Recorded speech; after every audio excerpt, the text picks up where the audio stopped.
Namun sebelumnya Ibu Guru ajak untuk satu orang maju untuk pimpin ibadah doa. Siapa yang mau pimpin doa, ayo maju. Harus berani. Ayo silakan, yang berani silakan maju. Terima kasih sudah memimpin doa. Sekarang Ibu mau absen dulu. Dengan nama ya. Kalau yang tidak hadir jangan bilang tidak ada. Alasannya apa? Baik, anak-anak manis semua yang ada dalam kelas ini ada 10 orang. Semuanya hadir. Terima kasih. Anak-anak manis sekarang kita ada di mana? Di sekolah. Kita mau datang belajar supaya jadi anak yang pintar. Kalau mau jadi anak yang pintar berarti kita harus rajin datang ke sekolah. Baik, anak-anak manis, hari ini Ibu mau ajarkan satu tema pelajaran tentang doa-doa pokok. Doa-doa pokok itu di dalamnya ada doa Bapa Kami, ada doa Salam Maria, ada doa kemuliaan dan tanda salib. Apakah anak-anak manis sudah tahu berdoa semua? Oh, ada yang belum, ada yang sudah. Jadi sebelumnya Ibu mau tanya, siapa yang di rumah setiap hari berdoa? Sebelum makan berdoa. Ayo siapa? Oke, baik. Berdoa apa saja? Salam Maria, Bapa Kami. Tapi sebelumnya harus buat apa dulu? Sebelum berdoa buat apa dulu? Tanda salib. Pintar, berarti anak-anak manis sudah pada pintar-pintar untuk berdoa. Tetapi Ibu mau bilang, kalau anak-anak manis kalau mau berdoa itu berdoa di mana? Di rumah. Selain di rumah, biasa hari Minggu kemana saja hari Minggu? Ke gereja. Di gereja kita berdoa. Biasa pergi ke gereja dengan siapa? Oh, dengan mama, dengan bapak, dengan adik. Bagus, terima kasih. Semuanya pada pintar-pintar. Sekarang Ibu Guru mau cerita. Di satu cerita, jadi anak-anak manis harus dengar. Karena nanti Ibu Guru tanya dan anak-anak manis harus jawab. Ceritanya seperti ini. Pada suatu hari, Tuhan Yesus jalan dengan para muridnya di satu tempat yang sangat indah. Murid-murid Yesus itu ada 12 orang. Mereka jalan dengan Tuhan Yesus. Sementara mereka di perjalanan, mereka lihat ada orang itu sementara berdoa. Jadi mereka juga mau berdoa juga seperti orang-orang lain yang mereka lihat di jalan sementara berdoa.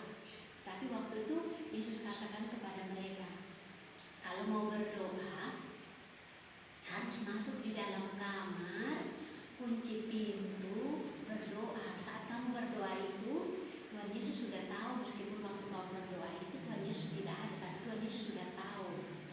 Jadi mereka berdoa seperti itu. Jangan sampai kamu berdoa itu di tikungan jalan atau di jalan raya atau di pasar supaya orang lihat. Itu Tuhan Yesus tidak mau berdoa cara berdoa seperti itu.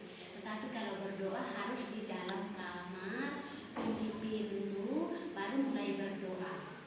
Baik, terima kasih. Itu cerita yang Ibu mau bagikan kepada adik-adik manis semua. Sekarang Ibu Guru mau tanya, tadi cerita tentang apa? Tentang Yesus dengan 12 muridnya. Para murid minta untuk apa? Tuhan Yesus ajarkan kepada mereka cara berdoa yang baik. Waktu itu Tuhan Yesus ajarkan doa Bapa Kami.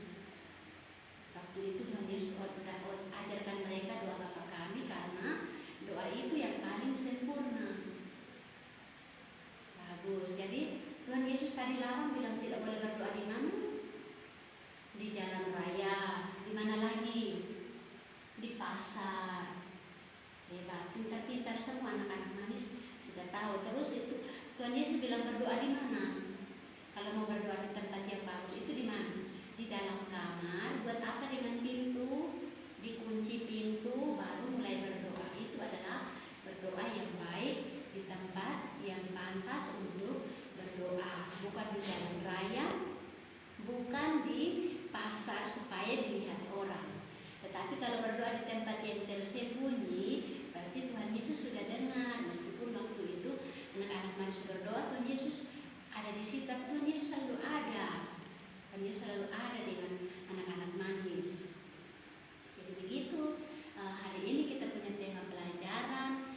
Nanti kalau anak-anak manis sampai di rumah, harus ajak Bapak dengan Mama. Kalau setiap hari Minggu Bapak dengan Mama tidak pergi gereja, anak-anak manis harus ajak Bapak dengan Mama untuk pergi gereja. Di gereja kita berdoa, karena kita sudah kerja selama 6 hari. Jadi selama 1 hari yang hari Minggu itu kita harus pergi berdoa untuk bersyukur. Selain berdoa di gereja, kalau setiap malam anak-anak manis sebelum tidur ajak Bapak dan Mama berdoa. Nanti kasih tahu sama Bapak dengan Mama, bilang Ibu Guru ada pesan, sebelum tidur harus berdoa. Sudah bangun tidur berdoa, kalau mau makan harus berdoa. Sebelum makan juga, sebelum makan dan sesudah makan harus berdoa. Pokoknya segala sesuatu yang kita lakukan dalam kita punya hidup setiap hari, kita harus memulainya dengan berdoa. Baik, anak-anak manis, ini kita punya tema pelajaran hari ini. Kita nanti akan bertemu lagi minggu depan. Dan anak-anak manis, Ibu Guru berharap bahwa nanti anak-anak manis harus rajin belajar di rumah dan rajin berdoa supaya jadi anak yang pintar. Dan kita akan berjumpa